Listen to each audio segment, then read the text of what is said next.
Visakha YCP మేయర్పై అవిశ్వాసమేమో కానీ కార్పొరేటర్లకు మాత్రం విదేశీ యోగం పట్టింది.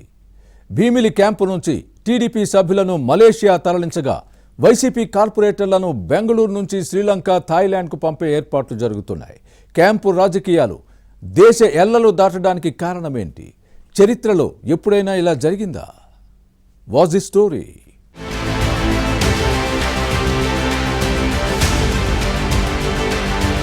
విశాఖ వైసీపీ మేయర్ గొలగాని హరి వెంకట కుమారిపై కూటమి కార్పొరేటర్లు అవిశ్వాస తీర్మానం నోటీస్ ఇచ్చిన తర్వాత నుంచి జీవీఎంసీలో రాజకీయ పరిణామాలు వేగంగా మారుతున్నాయి.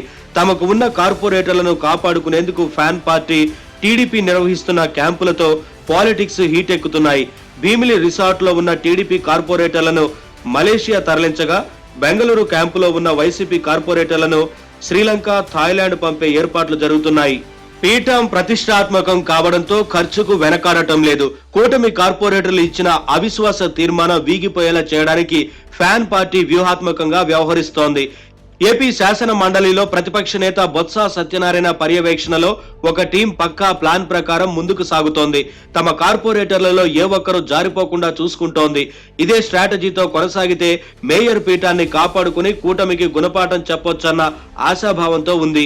అందుకే తమ కార్పొరేటర్లను ముందుగా బెంగళూరు క్యాంపునకు తరలించింది. అయినా కొందరు కార్పొరేటర్లు గోడ దూకుతారేమో అని వైసీపీ అనుమానిస్తోంది. క్యాంపులో ఉన్న కొందరు కూటమి పార్టీ నేతలతో ఫోన్లో మాట్లాడటాన్ని పసిగట్టింది. బెంగళూరులోనే ఉంటే కొందరు కూటమి పార్టీలకు వెళ్లే అవకాశం ఉందని భయపడుతోంది. దీంతో ఇప్పటి వరకు ప్లాన్ ఏను అమలు చేసిన ఫ్యాన్ పార్టీ ఇకపై ప్లాన్ బిని తెరపైకి తెస్తోంది. దీనిలో భాగంగా కార్పొరేటర్లను శ్రీలంక, థాయిలాండ్ కు తరలించే ఏర్పాట్లలో ఉంది. ఈ రెండు దేశాలు కాకుండా వీసా ఆన్ అరైవల్ అవకాశం ఉన్న మరో దేశం ఎంపిక చేసుకుంటే అక్కడికి పంపేందుకు ఫ్యాన్ పార్టీ రెడీ అవుతోంది.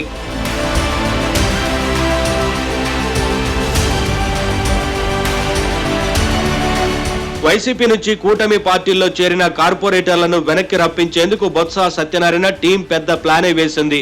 ఆపరేషన్ ఆకర్ష్ ప్రారంభించడంతో టీడీపీ అలర్ట్ అయింది. తమ వారిని కాపాడుకునే ప్రయత్నంలో ఉంది. ప్రస్తుతం భీమిలిలోని ఓ రిసార్ట్ లో తెలుగుదేశం కార్పొరేటర్లు క్యాంపు నడుస్తోంది. వైసీపీ ఫారెన్ ట్రిప్ ప్లాన్ లో ఉండటంతో సైకిల్ పార్టీపై ఒత్తిడి పెరిగింది. దీంతో తమ సభ్యులను మలేషియా పంపింది. భీమిలిలోనే ఉంటే హ్యాండ్ ఇస్తారేమోనన్న భయంతో ఈ ఏర్పాట్లు చేసింది. అధికారం చేతిలో ఉండటంతో తమ కార్పొరేటర్లలో పాస్పోర్ట్లు లేని వారికి ఆగమేఘాలపై వాటిని తీసుకుంది. తత్కాల్కు అప్లై చేసి వెరిఫికేషన్లు అన్ని వేగంగా పూర్తయ్యేలా చేసింది.